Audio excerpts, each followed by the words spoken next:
नमस्कार भैया।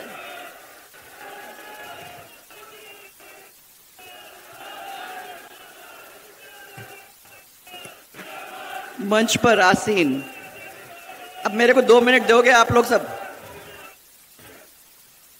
मंच पर आसीन हमारे आदरणीय राष्ट्रीय अध्यक्ष श्री जेपी नड्डा जी, हमारे चुनाव प्रभारी श्री प्रहलाद जी जोशी, हमारे प्रदेश प्रभारी श्री अरुण सिंह जी, हमारे प्रदेश के अध्यक्ष सीपी जोशी जी, नेता प्रतिपक्ष राजेंद्र राठौड़ जी, उपनेता प्रतिपक्ष श्री सतीश जी, केंद्रीय मंत्री आदरणीय गजेंद्र जी और आदरणीय कैलाश जी चौधरी, मंच पर उपस्थित सब विधायकगण, एमपी सांसदगण, पूर्व मंत्रीगण और हमारे पार्टी के सब अधिकारीगण और मेरे सामने बैठे हुए हमारे इस क्षेत्र के परिवार के सब परिवारजन जो भी बैठे हैं, उनको सबको मैं सबसे पहले प्रणाम करना चाहती हूँ। ये त्रिनेत्र गणेश जी को सबसे पहले मैं नमन करना चाहूंगी और उनसे आज प्रार्थना ये करना चाहूंगी कि राजस्थान की जनता के ऊपर उनकी भरपूर कृपा बनी रहे।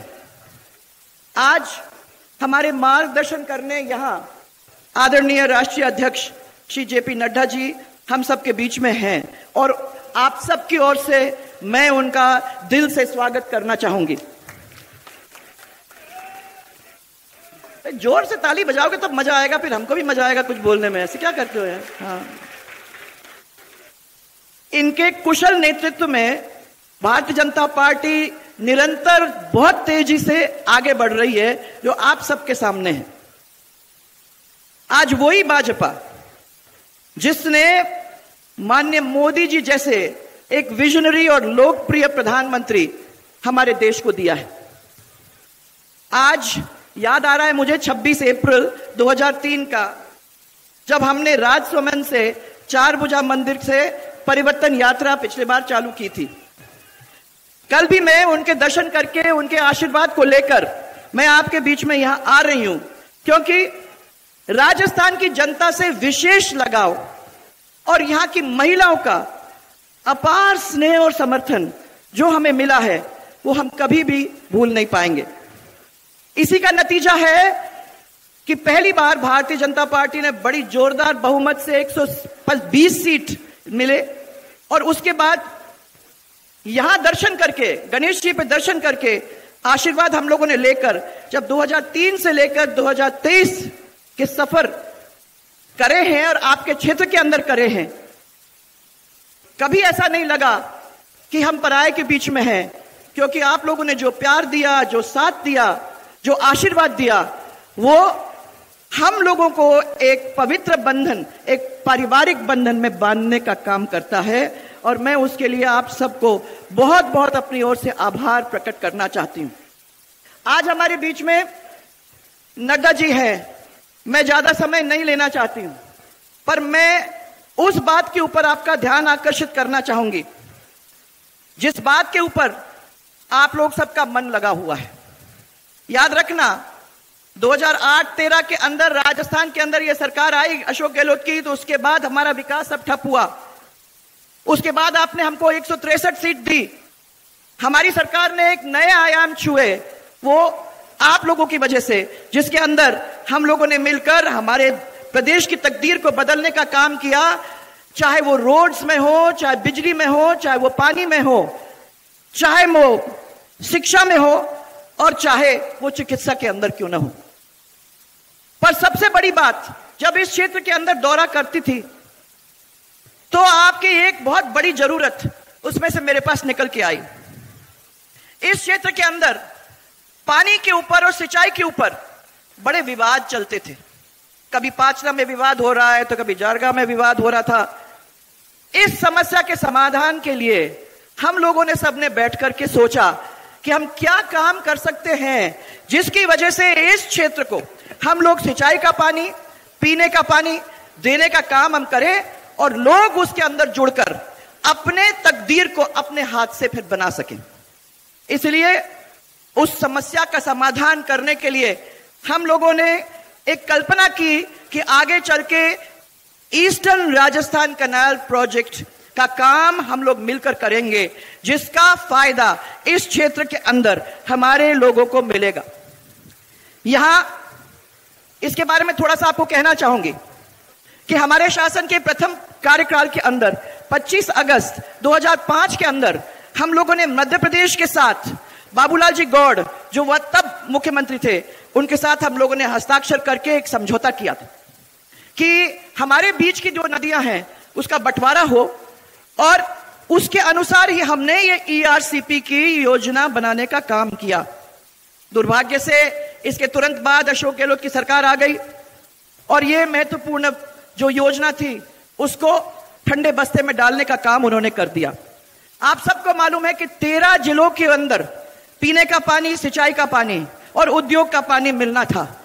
इसमें आपका जिला सवाई माधोपुर हो, कोटा, बारा, झालावाड़, बूंदी, टोंक, अजमेर, ये ऐसे करके 13 जिले थे।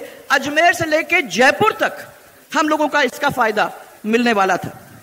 2 लाख हेक्टेयर सिंचाई का हमको मिलता और उद्योगों को पानी भी मिलता, और साथ में 26 बांधों के अंदर पानी आ जाता और 80,000 हेक्टेयर सिंचित को हम लोग पुनर्स्थापित करने का काम कर सकते थे।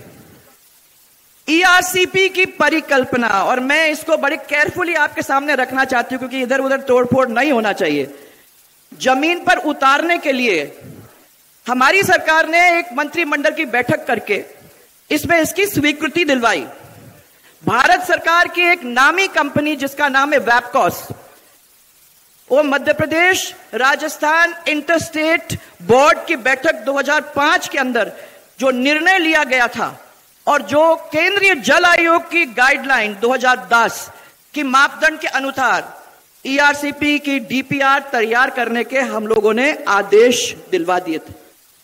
इस परियोजना के अंदर 50% निर्भरता पर 3,921 MCM पानी आप लोगों को लगभग 37,000 करोड़ की खर्चा पे मिलने जा रहा था। वो उस समय के खर्चे की बात कर रही हूं मैं, उसके बाद उस खर्चे को तो मुझे मालूम है कि थोड़ा बढ़ गया होगा। बजट वर्ष 2017-18 और 18-19 के अंदर हम लोगों ने इसकी घोषणा भी कर दी थी। उस समय नवनेरा बराज और ईसरदा बांध ये थोड़े अलग थे, परंतु नवनेरा बराज और ईसरदा बांध का हम लोगों ने काम चालू कर दिया था। अब नवनेरा बराज का काम लगभग पूरा होने जा रहा है और इस ईसरदा का जो बांध है वो अभी भी निर्माणाधीन है। मैं मानती हूं कि उसके ऊपर थोड़ा सा ध्यान और दिया जाता तो जिस तरीके से नवनेरा बराज अब संपूर्ण होने जा रहा है, उसी तरीके से इस ईसरदा के बांध को कंप्लीट हो जाना चाहिए था, ताकि इस पूरे इलाके के पानी में कोई अवरोध नहीं आता। इस परियोजना के अंदर हम करीबन 1536 करोड़ रुपए ऑलरेडी इसमें खर्च हो चुके हैं। फिर वर्तमान कांग्रेस सरकार के पिछले 4 साल के अंदर ERCP के अंदर कोई भी गंभीर प्रयास नहीं किया।